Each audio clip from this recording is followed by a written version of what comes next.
Aku mau tanya, kalau notice 2 kali, apa kita itu nanti tidak bisa ganti majikan ya? Selain kita itu misalnya hanya menunggu di interminate saja.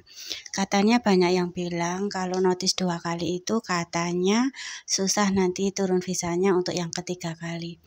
Jadi di sini aku mau jelaskan share sedikit ya. Jadi tidak semua agen itu tidak mau membantu CC yang pernah notice 2 kali. Contohnya, kalau, neneknya atau mungkin majikannya atau mungkin anak yang dijaga terlalu nakal, CC-nya itu tidak bisa menghandle, mengatasi, takut itu anaknya kenapa-napa, anaknya dibiarkan itu juga nggak baik, dinasehatin juga nggak mau, sedang ibunya itu tidak mendukung CC-nya, tidak mengatakan sama anaknya itu kalau jangan nakal sama CC-nya atau perbaiki sikap-sikapnya. Terus CC-nya itu kalau bertahan juga salah, kalau keluar juga takut karena mau notice. Tapi di sini aku mau jelaskan ya. Semisal ada lagi job yang menjaga nenek, neneknya itu kasar, suka mukul-mukul, menakutkan, bawa-bawa barang apa gitu ya untuk menakut-nakuti CC-nya.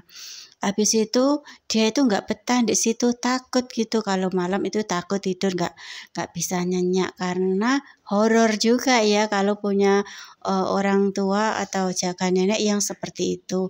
Terus contoh lagi semisal majikannya itu suka sekali potong gaji, dikit-dikit potong gaji, dikit-dikit potong gaji, kan nggak enak. Terus ada lagi majikan yang kalau ngasih makan itu kayak setengah-setengah hati gitu. Pagi aja dikasih hanya 1 lembar roti, siangnya itu hanya dikasih apa, sisa makanan atau apa itu. Dianggapnya Cece itu kayak barang yang, tidak apa, kayak makan seadanya itu dia itu sudah sangat berterima kasih kayak gitu. Banyak sekali majikan yang terkadang kita nggak habis pikir kenapa seperti itu, kayak gitu. Jadi ada beberapa, kemungkinan kenapa kalian itu notice pada akhirnya. Jadi tidak semua agen itu tidak mau membantu kalian ya. Jadi kalian, juga tetap harus berdoa, semangat kerja dan kalian itu cari agen yang bisa membantu kalian. Banyak sekali loh majikan itu di Hong Kong meskipun ya sausin le pei goi goi ko le ko sama le ko seng ko sampai goi ko kadeng ai ko to Chun sam joye, ho ho kem joye. Jadi meskipun kalian itu memberikan majikan itu sepenuh hati kalian untuk bekerja di rumah dia, tapi ternyata majikan itu masih tidak mengerti kalau kamu itu sudah memberikan yang terbaik untuk kerja di situ dan akhirnya kamu sendiri yang kesakitan menahan karena sudah memberikan seluruh kemampuan kamu kepada majikan, ternyata majikan sedikit-sedikit ngancem kayak gitu. Jadi nggak enak hati juga. Jadi kalau semisal kalian mengalami kondisi seperti ini, kalian mungkin ada kemungkinan ingin menotis karena seperti si malakama juga ya, bertahan sakit. Kalau keluar juga memang sakit, cuman ada kesempatan baru untuk kalian lebih memilih. Jadi untuk kalian yang semisal mengalami kalian itu notice atau mungkin interminate, kalau sebaiknya ya menurut aku kalian tunggu saja di interminate karena apa? Pada dasarnya kita yang memerlukan pekerjaan. Kalau mereka ingin memecat kita, ya biarkan kita tunggu waktunya. Semisal dipecat, kita bisa mencari majikan lain. Sebenarnya arti dari pemecatan itu adalah sebenarnya majikannya yang bermasalah. Kalian ngerti nggak? Kalau majikannya itu baik, dia bertahan dengan pembantunya. Semisal ada yang salah, dia bisa perbaiki. Ada solusi lainnya, pasti ada. Kecuali memang itu CC-nya terbukti memang menakutkan, mengancam majikan atau gimana itu mungkin itu majikannya takut dan mengeluarkan. Tapi kalau karena sedikit-sedikit karena kesalahan contohnya ya, sama anak itu misalnya, makan selalu nggak habis, ini nyuapin anak nggak habis terus sih, kenapa? Kayak gitu, terus dimarahi habis-habisan. Terus padahal, eee nafsu makan anak sendiri itu kan terkadang nggak terlalu stabil ya, kadang dia suka makan, kadang enggak, kan tergantung mood dia juga. Terus ada kesalahan lagi semisalnya tidak bisa mengajari anak memakai baju sendiri atau memakai sepatu sendiri, atau mengajari anak itu supaya rajin dalam mempersiapkan jadwal-jadwal sekolah dia kayak gitu.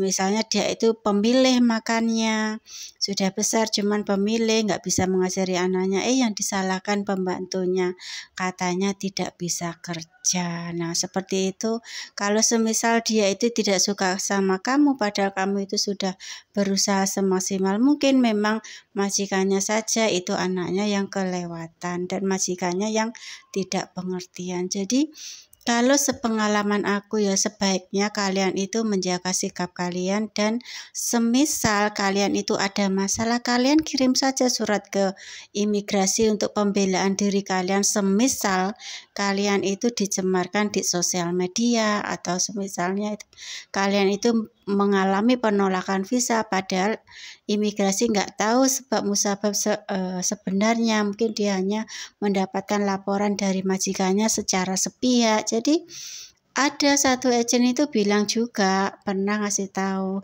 nggak semudah itu. Salah satu majikan itu melaporkan anak yang bekerja di rumahnya, semua itu butuh bukti, dan itu kalau imigrasi juga bertanya ke CC-nya, CC-nya juga bisa dihubungi, atau CC-nya menghubungi imigrasi untuk konfirmasi, begitu loh.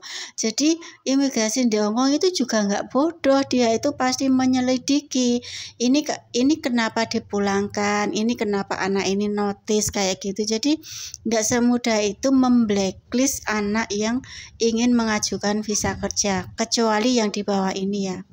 Kalian bakal di blacklist kalau melakukan hal-hal seperti ini. Contohnya, 1. Kekerasan sama majikan. 2. Mencuri, atau kalian itu menyembunyikan barang yang miliknya majikan, atau memakai barang milik majikan. Itu bukan hak kalian ya, memakai barang pribadinya majikan, contohnya baju atau alat-alat make up lainnya, itu hanya contoh ya.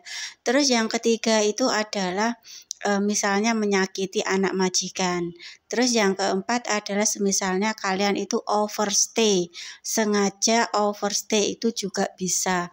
Terus yang kelima adalah kalian pinjam uang di luar dan kalian itu tidak mau bayar, dan itu otomatis majikan yang kalian tinggal itu kalian diberikan laporan, majikan ngasih laporan ke imigrasi kalau kalian itu ada tanggungan hutang dan kabur, maka itu bisa menjadi kendala atas turun visanya kalian itu menjadi terhambat kayak gitu ya. Terus ada satu lagi adalah masalah overstay ini ya. Kalau kalian itu overstay itu jangan sampai ya. Saya cuma kasih saran ya.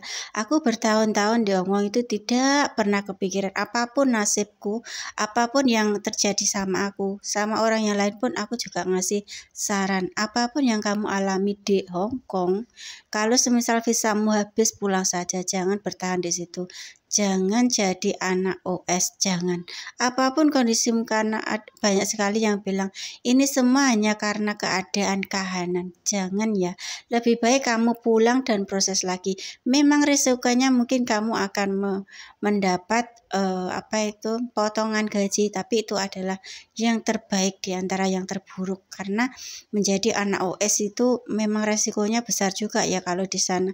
Iya, kalau kalian itu waktu sakit misalnya ya, sakit keras, kalian tidak bisa berobat loh ke rumah sakit, tidak bisa loh karena tidak ada suratnya. Makanya kemarin itu ada anak sakit OS kan, dia mungkin karena itu ya, itu mungkin tidak tertangani karena nggak berani, sakit sedikit nggak berani berobat ke rumah sakit karena nggak ada suratnya kayak gitu. Jadi minusnya menjadi anak US itu banyak. Senangnya kalian itu apa sih? Kalau mendapatkan part-time, kalian bekerja part-time pun di hati dak-duk kayak gitu kan. Jadi jangan sampai menjadi anak US meskipun itu kalian dijanjikan gajinya besar atau apapun seperti itu. Dan satu lagi ya, aku yang Ingin sekali untuk kalian berpesan ya, hati-hatilah untuk bermain sosial media. Contohnya, jangan sembarangan ngasih nomor telepon majikan, jangan sembarangan ngasih alamatnya majikan meskipun itu hanya untuk kalian pinjam uang, ya itu sebenarnya nggak boleh loh. Kalian kalau ditanya majikan, ini kan rumahku, kenapa kamu menggunakan alamatku untuk urusanmu, kayak gitu. Jadi jangan seperti itu ya. Tidak boleh bermain sosial media terlalu banyak live di rumah majikan. Kalau majikanmu mengizinkan ya nggak apa, kalau nggak mengizinkan, nggak tahu, itu namanya kamu tidak meminta izin, atau majikan itu sebenarnya tidak tahu kamu suka live di rumah dia. Jadi seluruh bagian rumah majikanmu itu adalah haknya majikan loh. Kamu tidak boleh sembarangan memposting di sosial media. Anak-anak yang baru, terkadang aku ini seorang yang bekerja di agent, tanggung jawab sama cucu-cucunya, bukan ya. Cuman aku ini sudah lama di Hongkong, pengalaman anak-anak yang dulu itu gak berani loh mengupload sesuatu haknya majikan, wajahnya majikan, pojok-pojok rumahnya majikan diupload, itu tidak boleh sama sekali. Itu adalah hak patennya majikan, tidak boleh disebar luaskan di media sosial. Tapi terkadang masih juga anak yang bandel ya. Tapi ya terserah mereka, nanti kalau kena batunya ya semoga saja nggak kenapa-napa gitu ya. Soalnya orang Hongkong itu kalian tahu sendiri, mereka itu adalah negara beton, negara dengan aturan yang sangat ketat. Kalian tahu nggak? Kalau kalian kerja di Taiwan itu masih banyak loh kemungkinan anak yang OS itu banyak dari sana. Terus kalian kerja di Singapura juga potongannya lumayan mahal. Kecuali kalian mahir bahasa, kalian baru bisa masuk agent yang tanpa potongan, dan itu susah banget. Seleksinya sangat ketat karena kalian diwajibkan untuk bisa bahasa. Terus kalian mau kemana lagi? Ke Makau. Kalau kalian tidak bisa bahasa juga sama, dan gajinya itu lebih rendah dari Hong Kong. Jadi untuk kalian yang di Hong Kong, selama majikan kalian itu tidak kasar sama kalian, tidak mencaci kalian, dan sudah memberikan cukup untuk konsumsi kalian, kalian bertahan apapun yang terjadi ya. Paling enggak finishkan kalian 2 tahun kontrak. Jadi seperti itu ya pesanku. Dan untuk kalian yang notice dipikirkan baik-baik ya. Satu pesanku, di Indonesia itu masih banyak berjejer-jejer yang nunggu job. Dan untuk kalian yang semisal ingin notice, apakah sudah dipikirkan keluarga kalian nanti dapat kiriman uangnya dari mana? Padahal mereka itu menunggu hasil kerja kalian, contohnya anak-anak kalian. Dipikirkan baik-baik ya. Selama kalian itu bekerjanya di sana itu tidak terluka, badan dan hati kalian itu tidak terluka begitu parahnya, kalian ingat yang di Indonesia itu susah sekali mencari pekerjaan. Gajinya juga sangat rendah. Jadi dipikirkan gitu. Jangan memanjakan diri sendiri. Anggap saja kalau kita mampu menahan kerasnya dunia, kita bertegar untuk menghadapi dunia ini, maka di hati kita, di genggaman tangan kita, maka dunia akan terlihat lunak. Kalau kita mendidik diri kita itu dengan tegas, keras, disiplin, aku harus bertahan, seperti itu ya. Jadi semoga kalian itu mampu sampai finish 2 tahun kontrak. Kalau semisal kalian diberhentikan majikan ya nggak apa-apa, nanti cari majikan lagi. Kalau ada kendala visa, kalian kirim surat saja ke imigrasi. Kalian mengalami kondisi seperti ini di majikan yang lama. Seperti itu ya solusinya.